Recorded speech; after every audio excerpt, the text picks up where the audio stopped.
ತಮಿಳುನಾಡಿನಲ್ಲಿ ಫೆಂಗಲ್ ಚಂಡಮಾರುತದ ಎಫೆಕ್ಟ್ ಚೆನ್ನೈನಲ್ಲಿ ರಣಮಳೆ ಅವಾಂತರವನ್ನೇ ಸೃಷ್ಟಿ ಮಾಡಿಬಿಟ್ಟಿದೆ. ಸತತವಾಗಿ ಸುರಿತಾ ಇರುವಂತಹ ಮಳೆ ಸಾಲು ಸಾಲು ಅವಾಂತರವನ್ನು ಸೃಷ್ಟಿ ಮಾಡಿದೆ. 1 ವಾರಗಳ ಕಾಲ ಅಬ್ಬರದ ಮಳೆ ಆಗುತ್ತೆ ಅಂತೇಳಿ ಭಾರತೀಯ ಹವಾಮಾನ ಇಲಾಖೆ ಎಚ್ಚರಿಸಿದೆ. ಚೆನ್ನೈನಲ್ಲಿ ಭಾರೀ ಮಳೆ, ಅದರಿಂದ ಸಾಲು ಸಾಲು ಅವಾಂತರ.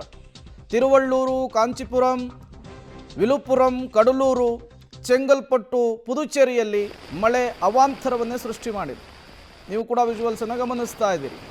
ನೆರೆಯ ರಾಜ್ಯ ತಮಿಳುನಾಡಿನಲ್ಲಿ ಮಳೆ ತಂದಂತಹ ಅವಾಂತರ ಇದು. ರಾಜ್ಯದ ಹಲವು ಜಿಲ್ಲೆಗಳಲ್ಲೂ ಕೂಡ ಮಳೆ ಆಗಬಹುದು ಅಂಥೇಳಿ ಈಗಾಗಲೇ ಹವಾಮಾನ ಇಲಾಖೆ ಎಚ್ಚರಿಸಿರುವಂಥದ್ದು. ತಮಿಳುನಾಡಿನಲ್ಲಿ ಫೆಂಗಲ್ ಚಂಡಮಾರುತದ ಎಫೆಕ್ಟ್ ಯಾವ ರೀತಿ ಇದೆ ಅನ್ನೋದನ್ನು ಗಮನಿಸ್ತಾ ಇದ್ದೀರಿ.